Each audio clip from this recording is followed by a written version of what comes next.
horas.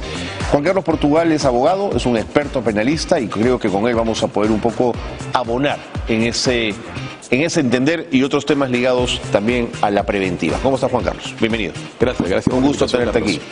¿Debe sorprendernos lo ocurrido hoy o no? A ver, es inusual quizás para la tribuna, pero es absolutamente usual en la práctica judicial. Las audiencias de prisión preventiva exigen por parte del juez una reflexión sesuda, una reflexión absolutamente mesurada. Bien, vas a sacrificar la libertad de dos seres humanos, 9, 18 o 36 meses. Por consecuencia, la motivación tiene que ser, como ha sostenido el Tribunal Constitucional en el famoso caso Juliana Yamoja Linares, una motivación especialmente reforzada, una motivación cualificada. Y digo que es usual en la práctica judicial porque a veces los jueces se anticipan y anuncian con bastante vehemencia la resolución, principalmente en casos fuertes, de complejidad probatoria abundante o en casos de crimen organizado, de forma inmediata. Bien, para garantizar y cautelar la privación que viene siendo postergada de dos seres humanos. Pero sin embargo, en el construir de las resoluciones, te das cuenta que no necesariamente tienes una resolución ya hecha para hoy a las 6:30 de la tarde. De manera que forzar una resolución puede generar una consecuencia letal respecto a esta decisión. Que la motivación sea defectuosa o apresurada y que cuando se plantee un recurso de apelación se anule esta. Entonces el juez tiene que cautelar su resolución y esperar, si es posible, algún día más, algunos días más, con el propósito de justificar su razonamiento. El conjunto de audiencias de prisión donde se solicita una prisión preventiva, ¿el juez decide en cuanto terminan los alegatos de las partes o por lo general se toman tiempo para entender este proceso? No he visto una sola audiencia, no solamente en Justicia TV, sino en la experiencia personal, en donde el juez haya resuelto inmediatamente después. ¿No lo has visto? No, agotado, y te aseguro que no. Porque la estructura de una audiencia de prisión preventiva es mentalmente agotadora, Carlos.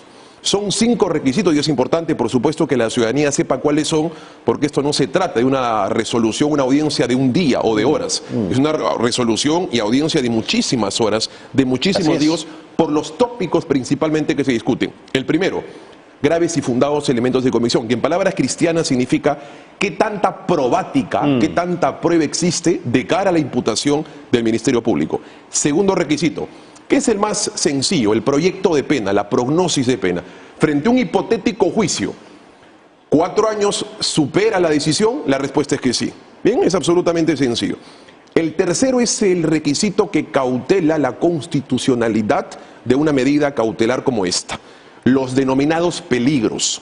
Peligro de fuga, 268 del Estatuto Procesal Penal, 269, y peligro probatorio, o también llamado de obstaculización probatoria, 270 del Código Procesal Penal. Que se escondan pruebas, que se sustraiga de la investigación, que manipule testigos, que oculte información, peligro probatoria, peligro de fuga, no hay dónde ubicarlo, no hay arraigo laboral, no hay arraigo económico, no hay arraigo social, entre otros, y eso claramente dificulta y perturba la investigación.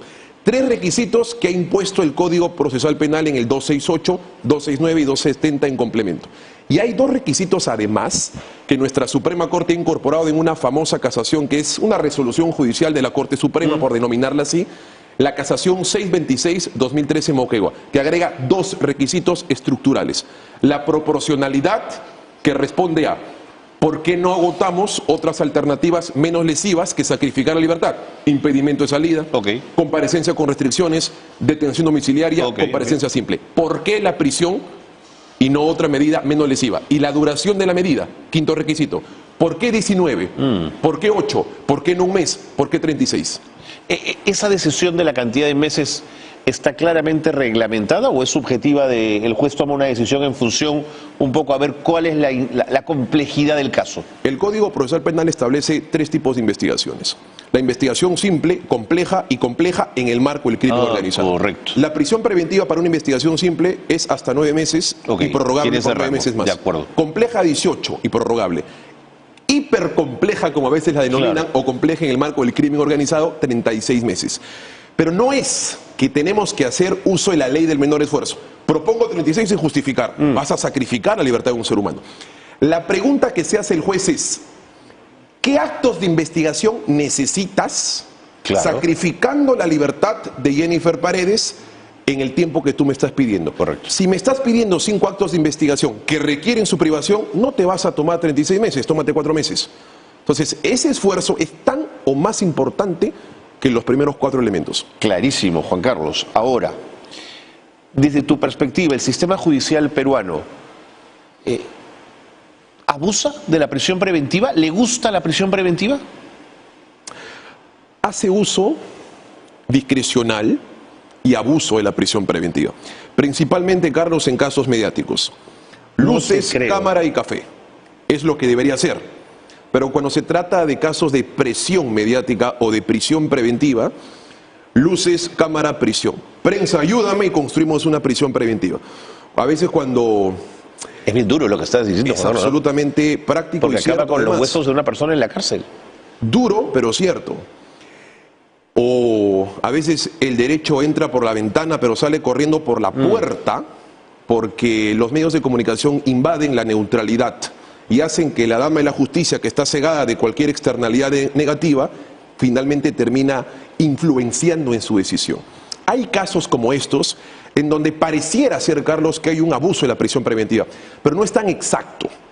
A veces sí se hace abuso de la prisión preventiva, pero que me parece en este caso, sin dar por resultado la prisión preventiva, esto es, si le van a dar o no esa medida a Jennifer Paredes y al alcalde de Anguía, que a veces en casos de crimen organizado es absolutamente importante construir la investigación inmediatamente para cautelar ¿qué?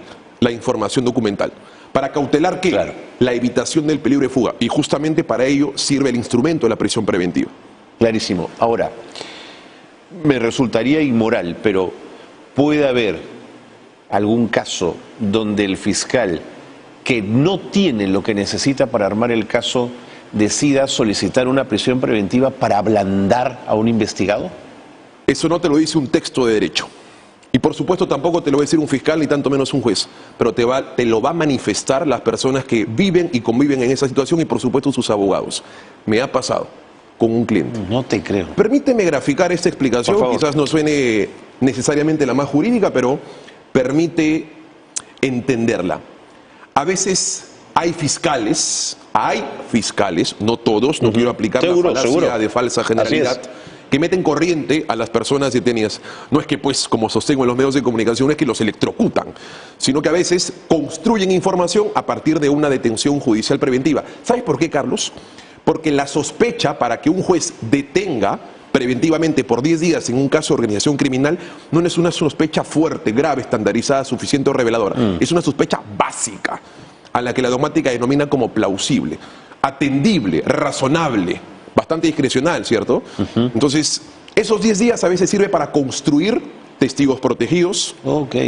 o a partir de la corriente convertir a un investigado en un presunto o posible colaborador eficaz. Claro. El detenido dice, estoy en casa, veo tu programa con un café todos los días y junto a una pizza, quiero seguir gozando de esto. Estoy privado de libertad durante 10 días. ¿Me proyecto a estar 36 Así meses más? es. La respuesta es no, por consecuencia delato. Y sobre todo por el contexto en el que estas personas se encuentran actualmente privadas de su libertad. Ese lugar es cualquier cosa menos un centro provisional de reclusión. Es un depósito de seres humanos. A mí me gustaría que los medios de comunicación dignifiquen los centros de reclusión a partir de reportajes. Te invito a que hagas uno, porque esos lugares son cualquier cosa, y perdona si soy frío en esta expresión, pero decir la verdad no es mentir, como diría mi padre, menos que un lugar de reclusión de seres humanos. ¿Y qué pasa cuando uno recibe una prisión preventiva de 36 meses y luego en el proceso resulta siendo inocente? ¿Quién repara el daño? La indemnización por error judicial es una figura que involucra que la investigación desde el primer minuto del partido, esto es, desde que se inicia la investigación a través de la denominada disposición de apertura de investigación preliminar o disposición que apertura diligencias preliminares, sea tendenciosamente falsa. En esos casos muy excepcionales es posible una indemnización por el error judicial. Son excepcionales. Excepcionales, pero si es que estamos hablando de que se privó preventivamente a una persona es porque ha habido un razonamiento importante. Por tanto, no hay una mentira encubierta, no es una tendenciosa mentira manifiesta. Y por consecuencia, en esos casos, la indemnización será solamente moral. La opinión pública y la colectividad dirá, fuiste una víctima más del abuso de la prisión preventiva, pero jurídicamente no se hace nada. ¿Y los 36 meses de cárcel que me comí? Gran problema. Gran problema. Jurídicamente no se puede resolver a través de una indemnización por error judicial. Desde el lado ciudadano puedo entender, ante la sensación muchas veces de impunidad, que la gente plantee esta posibilidad. Mira, ya no importa que no sea culpable, al final se salvará, pero por lo menos que sepa lo que es la cárcel. ¿Te parece un argumento válido? No, por supuesto que no. No hay peor condena que la propia conciencia, Carlos.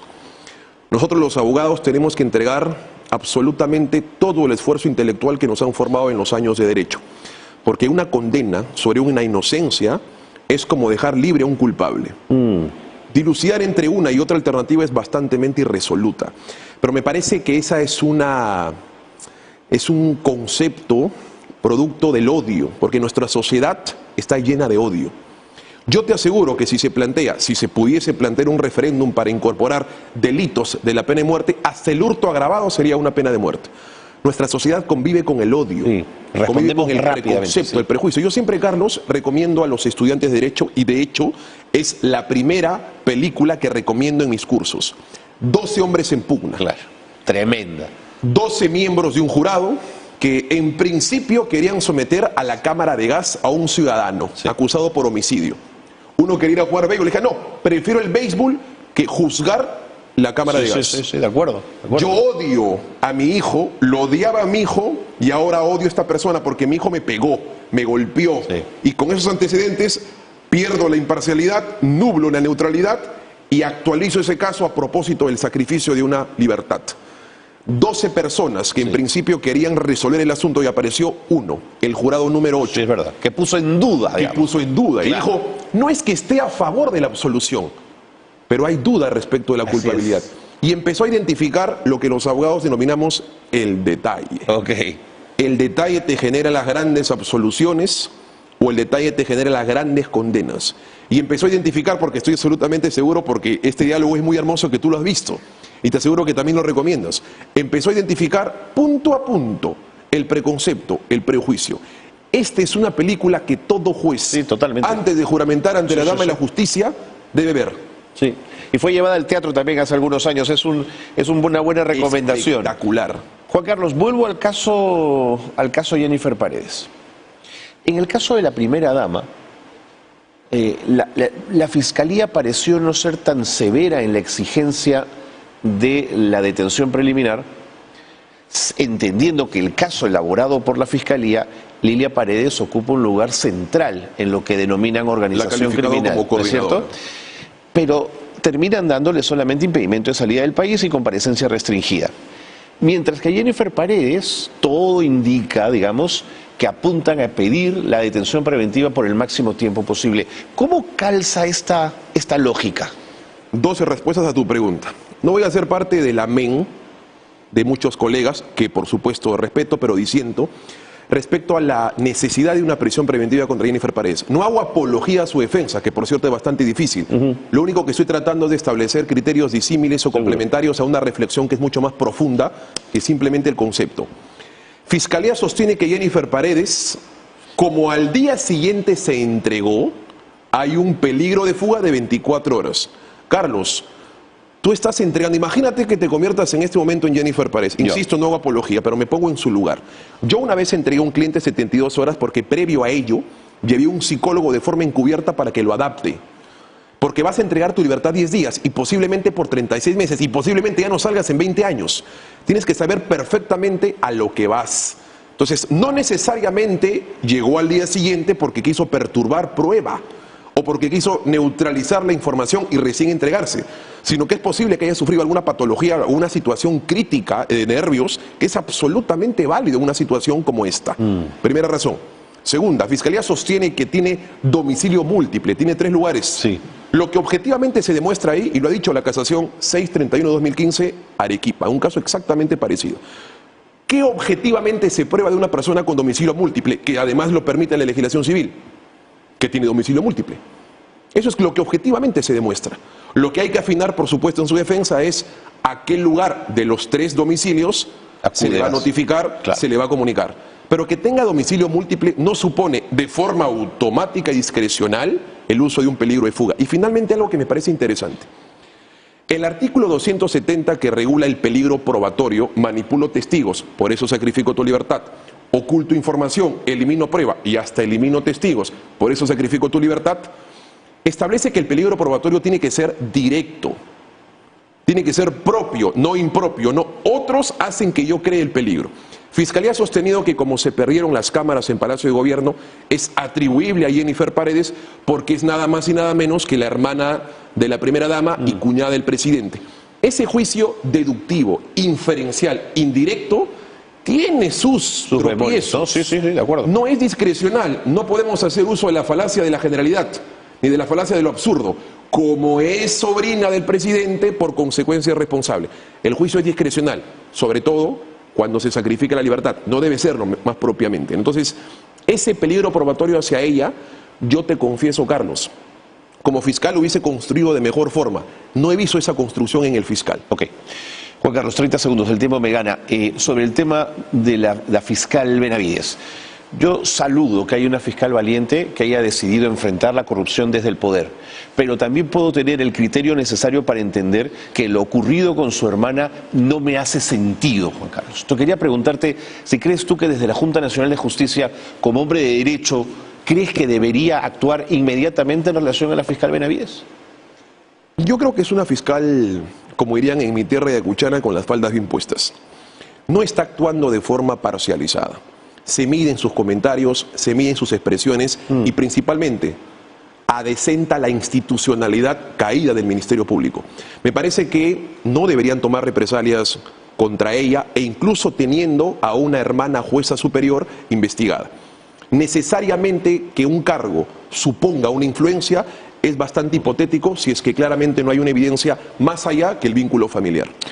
Muchas gracias, Juan Carlos. Con mucho gusto. Gracias por haber estado con nosotros. Juan Carlos Portugal ha estado en el programa, abogado penalista, que ha tenido sin duda alcances y detalles importantes a lo que nos ha contado.